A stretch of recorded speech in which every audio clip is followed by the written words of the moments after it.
de plaisance, et la plaisance en général, c'est le bateau pour le plaisir. Le plaisir Voilà. de naviguer. Pour le plaisir, comme dirait Albert Léonard, nous recevons monsieur Bruno Janson. Bonjour Alex. Bonjour Bruno, enchanté. Alors vous êtes retraité, ancien ingénieur en architecture, et maintenant votre passion c'est de réparer les bateaux, quoi. Vous amusez. Absolument. Bah oui. Pourquoi pas?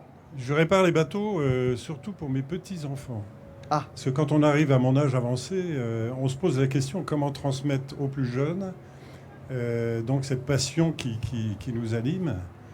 Et donc j'ai décidé d'essayer de trouver un bateau qui était à ma taille et à la taille de mes enfants, puisque j'en ai 11, j'en ai 11 actuellement, des petits-enfants. Ah oui, j'ai eu peur. J'ai 11 enfants, mais je dirais... 5 Bruno, enfants et 11 petits-enfants. Il assure, Bruno.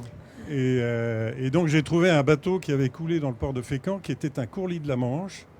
Et je l'ai acheté pour une poignée de cerises. Mais ça, vous l'avez acheté quoi? Dans l'eau? Oui, il était sorti de l'eau, mais il dégorgeait d'eau. Je crois qu'il y avait une centaine de litres d'eau à l'intérieur. Et puis, progressivement, donc, je l'ai ramené à Saint-Valery-en-Caux. Et notre regretté Camille Prigent, qui était le subchandeleur de Saint-Valery, nous avait vivement conseillé avec Gérard, qui est mon collègue de travail, de sabler le bateau. Alors, on l'a sablé.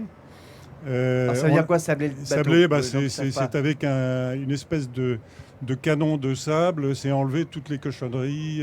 Il devait y avoir à peu près 5 cm de goudron à l'intérieur, etc. Ce qu'on n'aurait jamais pu enlever à la main. Et donc nous avons sablé le bateau. Et lorsqu'il a été complètement sablé, un travail magnifiquement bien fait, je me suis tourné vers Gérard. Je lui ai dit, qu'est-ce qu'on fait? On le brûle?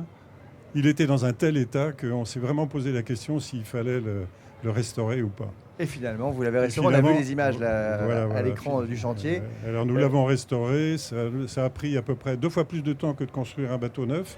C'est-à-dire Et comment? C'est-à-dire combien de temps la restauration du bateau? Environ, on a passé à peu près 1000 heures chacun. Si vous additionnez, ça fait 2000 heures. Alors qu'une construction comme ça, enfin, nous sommes des amateurs. Donc les temps que je vous donne, ce sont des temps d'amateurs et non pas des temps de vrais charpentiers de marine. Voilà. En tout cas, il fonctionne maintenant. Regardez, on voit à l'image la mise à l'eau du bateau. Ça y est, il flotte. Et vous êtes accompagné, Bruno, d'un autre monsieur qui, lui, fabrique carrément des bateaux tout neufs et qui s'appelle François Champion. Alors, il porte bien son nom parce que c'est un des champions des skippers amateurs normands. Hein. François, bienvenue parmi nous. Regarde, il a vraiment la tête du skipper. Hein. C'est un truc de dingue. C'est toujours... J'ai pas fait exprès, ça. Mais c'est ce look d'aventurier un peu, tu vois, un peu comme Olivier Couvreur qu'on recevra tout à l'heure. Indiana Jones, mais sur l'eau. Voilà, ce look d'aventurier. Alors, donc vous êtes donc skipper, on l'a dit. Vous êtes aussi prof au lycée maritime du Havre. Pas lycée maritime du Havre, de Fécamp. Ah, de Fécamp, bah, Voilà. pourquoi on m'a dit du Havre, moi. Il y a qu'un lycée maritime dans le secteur, c'est à Fécamp. Ouais. D'accord, donc prof aussi, en plus. Donc c'est magnifique, ça vous anime depuis tout petit, la passion du bateau? Bah non, parce que je viens de la terre, moi, en fait. Je viens de la terre et j'ai toujours voulu aller en mer. Donc du coup, j'ai tout fait pour être en Seine-Maritime. Et depuis ça, bah, je me suis bien intégré dans la région. D'accord. Vous n'êtes pas originaire de la Normandie? Pas du tout, non, je suis nancéen à la base. D'accord. Donc Alors, je suis vraiment venu là pour la mer.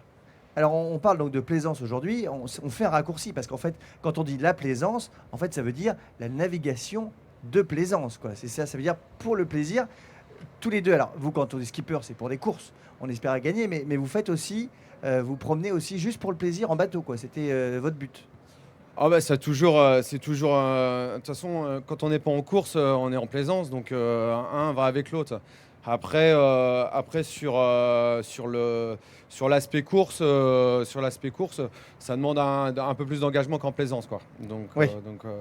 Après, moi, je suis quand même plus axé course que plaisance. Hein, je vous le cache Vous pas. fabriquez vous-même vos bateaux, alors que Bruno, lui, il se promène, il répare les bateaux pour se promener, en fait.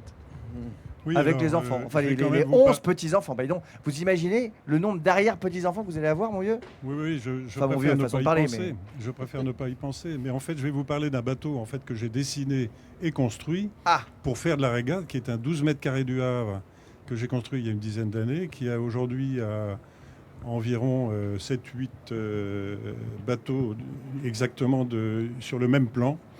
Et donc, c'est un bateau que j'ai construit alors pour régater, mais aussi pour me promener. Voilà, donc c'est des bateaux qui ont été conçus au départ dans les années 30, et je parle du siècle dernier. Des magnifiques petits bateaux. Ce sont, si vous voulez, des classes J à la taille humaine, hein, qui font entre 6 et 7 mètres de long. Et ce bateau que j'ai construit, donc navigue à Saint-Valery, il a fait des petits frères et des petites sœurs. Et Lui donc il aussi. y en a, oui, lui aussi, et donc il y en a à peu près 6 ou 7 qui naviguent aujourd'hui. Pour notre plus grand plaisir, le plaisir des yeux, hein, parce que ce sont de très jolis petits bateaux. Et si on n'est pas aussi doué que vous pour construire des bateaux, moi demain, je veux me lancer, je veux m'acheter un petit bateau, je veux aller en mer, comment ça se passe? Ah, ça coûte Eh ben, cher. vous un venez me petit voir bateau. d'abord, et puis on discutera, je vous présenterai mes plans. Non, mais en général, pour le En grand public.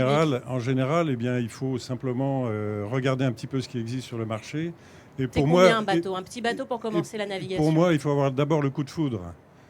C'est un peu comme une maison, c'est bah comme oui. une voiture, il faut avoir le coup de foudre. Un bateau qui n'est pas beau, si vous voulez, passez votre chemin. Il faut avoir un beau bateau, un bateau qui soit joli à regarder, qui vraiment vous fasse plaisir. Alors après, si vous le voulez le construire vous-même, ça va vous Ah coûter. non, moi je suis pas douée, mais il faut qu'il fasse Ouais. plaisir à mon banquier aussi. C'est pour ça que je voudrais Ouais, savoir un Si petit vous, peu. si vous le faites construire chez un charpentier de marine, ça va dépendre de sa taille. Hein, si c'est un bateau qui fait 6 à 7 mètres, il y en a pour plusieurs dizaines de milliers d'euros. Oui, quand même, c'est assez cher. Quoi. Mais on peut aussi louer des bateaux et à ce moment-là, c'est Alors, plus accessible. on peut effectivement louer des bateaux. Voilà. Je suis allé avec mes 3 frères en Irlande il y a 2 ans en louant un bateau. Nous sommes partis de Brest et nous sommes allés à Kinsale et nous avons fait la côte ouest de l'Irlande pour notre plus grand plaisir. Mais c'était un bateau en plastique. Hein. Je préfère les bateaux en bois quand même. François, si on veut aller se promener en bateau là dans le coin, c'est quoi les plans que vous recommandez? Où est-ce qu'il faut aller La première chose, en fait, c'est d'être responsable de soi-même. Donc, la première chose, c'est d'avoir une expérience au niveau, je pense, des associations, des clubs de voile. Ouais, pour savoir et ce qu'on après, fait, une pas fois qu'on tomber a à l'eau, suffisamment d'expérience, de faire le pas, quoi. Mais c'est vrai que c'est pas évident. C'est pas évident d'y aller directement. Il faut toujours se rapprocher auprès de professionnels. Puis il y a un permis d'ailleurs, il y a un pouvoir- permis bateau. Comme il y a un permis de voiture, on a un permis bateau. Pour tout ce qui est moteur, ouais. Pour tout ce qui est moteur, il y a un permis, mais pour tout ce qui est Ah, voile, pour tout ce qui est il n'y voilier, a non pas de... Ah oui, donc on Ah peut non, tomber toi, sur Alex, des tu peux, chauffards tu peux prendre un bateau demain et puis traverser l'Atlantique. Hein. Il n'y a personne qui va t'interdire ça. Mais on Mais peut après, tomber c'est sur ta des chauffards du responsabilité. bateau. Comment? On peut tomber sur des chauffards comme sur la route, quoi, du Ah coup. bah exactement, mais bon, c'est quand même toi que tu mets en danger, quoi. Et les sauveteurs, Et les sauveteurs, fameux comme on a vu. Voilà. Donc du coup, c'est pour ça, c'est quand même une grosse responsabilité. Et avant de s'aventurer justement sur des projets comme ça, il faut d'abord faire des petites sorties et après aller de plus en plus loin, quoi. Tu peux pas y aller comme ça du jour au lendemain. Il faut vraiment se former. Ça dure plusieurs années et même des personnes qui sont formées, des fois au large, ça peut être compliqué. La Bah mer, oui, ça bah, pardonne pas. Hein.